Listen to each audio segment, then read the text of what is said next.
O Tribunal de Contas da União pediu que a Caixa Econômica Federal suspenda o empréstimo consignado com base no Auxílio Brasil até que a Corte analise esse programa. A Caixa tem agora 24 horas para apresentar pareceres, notas técnicas e qualquer outro documento que expliquem os critérios de concessão, as taxas de juros e outros detalhes dessa modalidade de empréstimo. Porque, Raquel, mais parece dentro de todo o pacote de benesses econômicas que o governo impõe, a sociedade impõe no sentido figurado, claro, porque em tese é em benefício de todos, mas a gente sabe dos riscos que as pessoas que recebem um Auxílio Brasil podem correr pegando um empréstimo consignado no volume que já saiu, né? Então, essa estratégia do governo federal de uso da máquina pública, ela começa lá atrás, quando é aprovado o aumento do Auxílio Brasil, e foi aprovado por unanimidade ali no Senado. A oposição não se manifestou, não teve praticamente questionamento. Caio, me corrija se eu estiver errada, mas acho que uma ou duas pessoas foram entidades foram junto ao STF, e aí se abriu uma porta, né, para você tomar uma série de medidas, porque politicamente não conseguiu se questionar. Essa especificamente do crédito consignado para os beneficiários do Auxílio Brasil, eu acho de longe a mais preocupante, porque você está falando de uma parcela da população muitíssimo vulnerável e que tem uma dificuldade de educação financeira grande. As taxas de juros são altas para esse tipo de empréstimo, exatamente porque o risco de crédito desta população é muito alta. E é diferente do crédito consignado, por exemplo, do servidor público ou mesmo do trabalhador privado, porque esse Auxílio Brasil, ele tem, pelo menos em tese, data para acabar. Então, esse benefício vai acabar e essa pessoa vai ficar com essa dívida. Tanto o risco de crédito é alto que os bancos, os bancões, os grandes bancos, não entraram nessa modalidade de crédito. Eles não estão fazendo isso.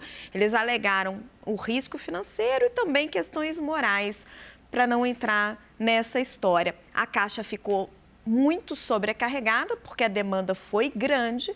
Você tem uma população carente, precisando de tudo, e não estava dando conta de atender os pedidos. A única coisa dessa decisão do TCU que me chama a atenção é por que demorou tanto.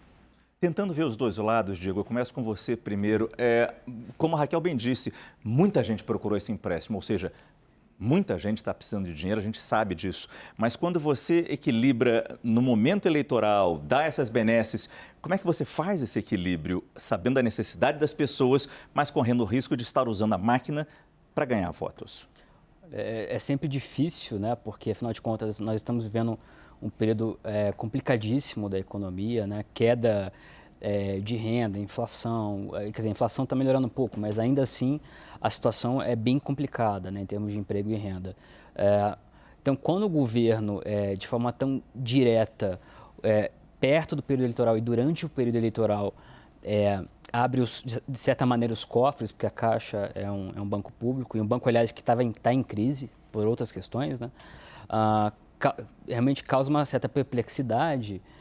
Como é que isso passou dentro da governança da Caixa, se de fato se justifica, né, esse tipo de empréstimo, diante da alta possibilidade de calotes, né, porque não parece haver, segundo os relatos que nós tivemos na imprensa, uma efetiva verificação da condição das pessoas de pagar, né, tanto que os grandes bancos não entraram nisso.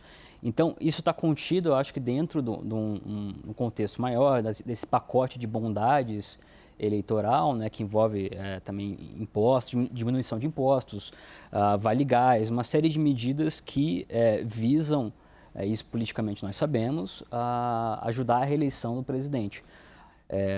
A questão também passa a ser, né, em que ponto, e isso as autoridades vão ter que dizer, talvez em algum momento, isso se torna abuso de poder político e econômico. Ou seja, você está desequilibrando a competição eleitoral em favor de um candidato. Não que isso seja novidade, aliás, na nossa política, né? A Dilma em 2014, aliás, foi um caso muito importante. Mas o que está acontecendo agora vai deixar um legado fiscal muito complicado para o país, né? a FGV a FGV já calculou o impacto até de 430 bi ano que vem. Então, assim, seja Bolsonaro, seja Lula, quem tiver eleito, o impacto do que está sendo feito agora vai ser sentido e por todos nós, e sobretudo por aqueles que têm menor renda e menos emprego. Né? Porque para o Ministério Público, Fernão, há indícios claros de desvio de finalidade e objetivo meramente eleitoral. Por isso que eu jogo para você a mesma pergunta. Você consegue enxergar esse uso tão claro assim da máquina pública neste momento da campanha? Sim, consigo. Isso é um clássico brasileiro, né? Aliás, quer dizer, o ponto de partida disso, o Brasil é um país sui generis mesmo, né? É que você tem um juro para a população em geral e outro juro só para funcionário público, né? Porque funcionário público, no momento que ele põe o pé lá dentro, ele sabe que ele não perde o emprego nunca mais, né? Nem que ele mate a mãe. Então, o banco dá empréstimos consignados com juros bonificados para esse pessoal, porque sabe que ele não vai perder o emprego e ele pode pagar. Então, esse foi o raciocínio que serviu de pressuposto para a mesma coisa em relação aos bonificados pelos R$600 do auxílio.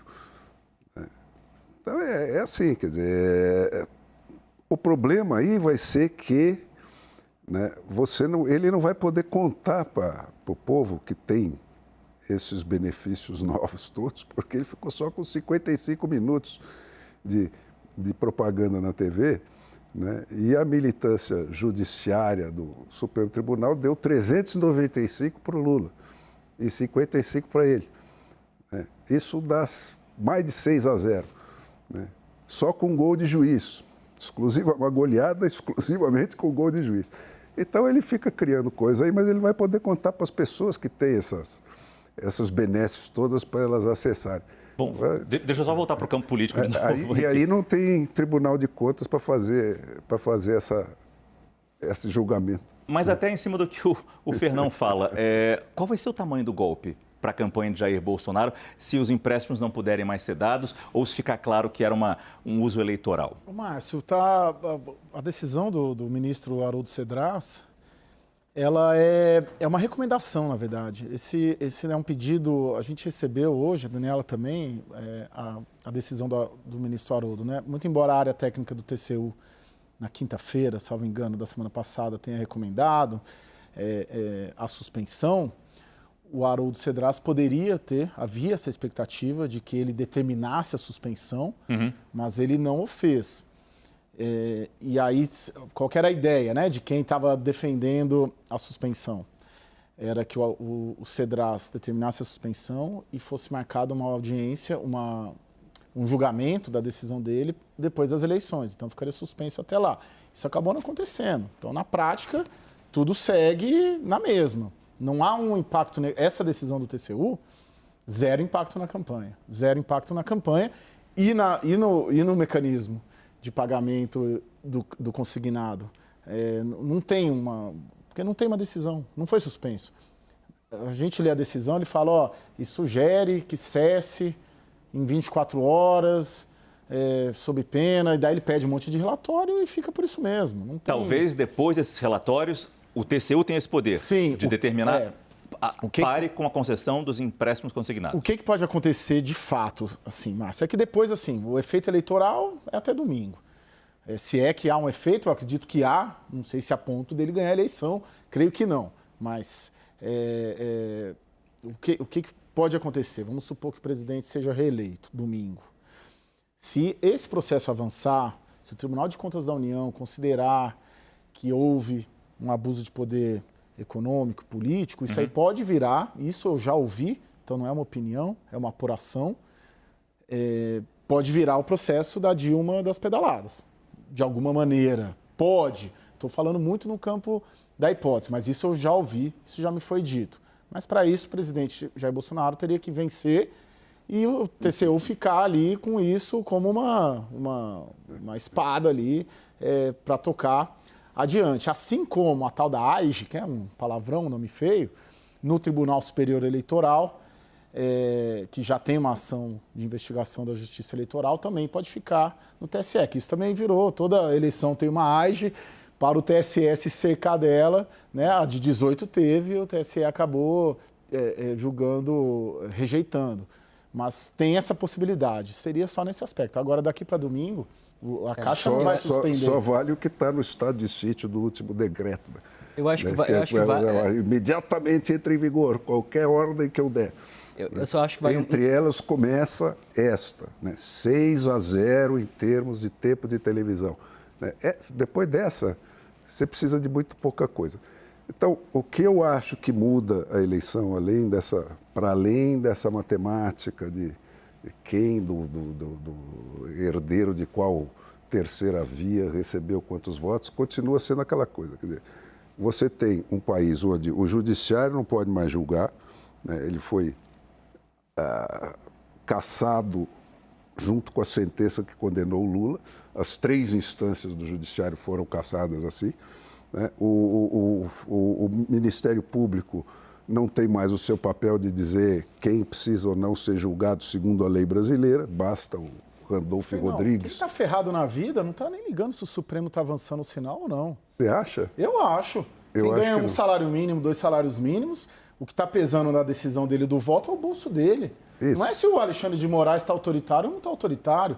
E geralmente o que decide a eleição... Eu acho que isso faz diferença. Não, pode fazer. Eu olho aqueles caras que estavam lá ontem na casa do Roberto Jefferson e tal. É aquele povão, não é? É esse tipo de povo. Você acha que aqueles caras tão insensíveis quanto a isso? Eu não sei. Mas o fato é esse. Você não tem mais os 3 poderes, o sistema de 3 poderes que caracteriza a democracia. O presidente não governa. Ele governa hoje o quê? A moeda e o dia a dia da economia. O resto, qualquer coisa que ele faça, o Supremo desfaz imediatamente, draconianamente. O Judiciário é a mesma coisa. O Legislativo, pior ainda. Tá certo? O cara levanta a cabeça lá, vai para a cadeia. Né? Então, o sujeito fica pensando, bom, isso com eles fora do poder. Se eles entrarem no poder, quer dizer, qual é a expectativa de você reconstituir um sistema de 3 poderes no Brasil? Se voltar a haver um judiciário independente, o Lula, que foi descondenado, vai ter que ser recondenado. Né? Porque retoma-se o processo da onde parou. Quer dizer, foi erro de endereço, vamos começar de novo. Né? O próprio Supremo Tribunal, a mesma coisa, pior ainda, se voltar o legislativo independente com as maiorias que estão eleitas pelo povo hoje, eles vão ter que se enquadrar no papel de juiz do Supremo conforme manda a Constituição e a lei, ou vão ser enquadrados por esse legislativo. Fernão, desculpa, então você tem hoje uma guerra de caras que estão por tudo.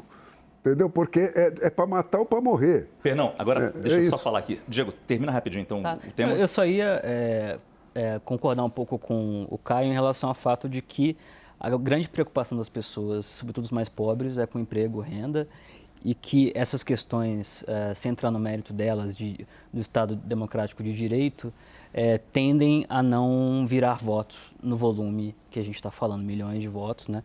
E eu acho muito improvável que eleitores que votaram em Lula no primeiro turno votem em Bolsonaro no segundo turno. Mas no campo da especulação tudo pode acontecer. A elite brasileira tende a subestimar o povo brasileiro, achar que o povo é imbecil, que ele precisa ser tocado e pagiado e comprado e que é só isso que ele vê. Eu não acho, cara. Eu acho que o povo brasileiro é muito melhor do que a elite. Né? Ele demonstra isso a cada eleição com uma precisão cirúrgica dentro do pouco espaço de manobra que ele tem. Né? Ele se defende, ele se defende como ele pode, elegendo o Congresso, criando equilíbrios de força. E eu acho que isso é histórico. Eu estou nessa janela faz quase 60 anos e tenho visto sempre esse tipo de efeito das eleições. Né? Claro, as pessoas falam, não, mas eles são só porcos, você joga milho e eles vão comer, e é isso aí, o povão é isso. Mas não é. O povão Claro que sabe não. das coisas. O povão, por exemplo, ele elegeu o Lula 2 vezes, elegeu a Dilma 2 vezes, né? Isso. Teve alternância de poder, E eleições legítimas. depois ele elegeu o botou a Bolsonaro. Dilma para fora. Por quê? Porque E ele se voltar reage o aos Lula agora, fatos, são cara. Ele eleições reage aos legítimas, fatos. né? O Lula foi eleito, mostrou o que era, a consequência veio com a Dilma, botaram ele fora. Deixa eu trazer de novo Quem pra pôs cá, ele fora foi porque o povo.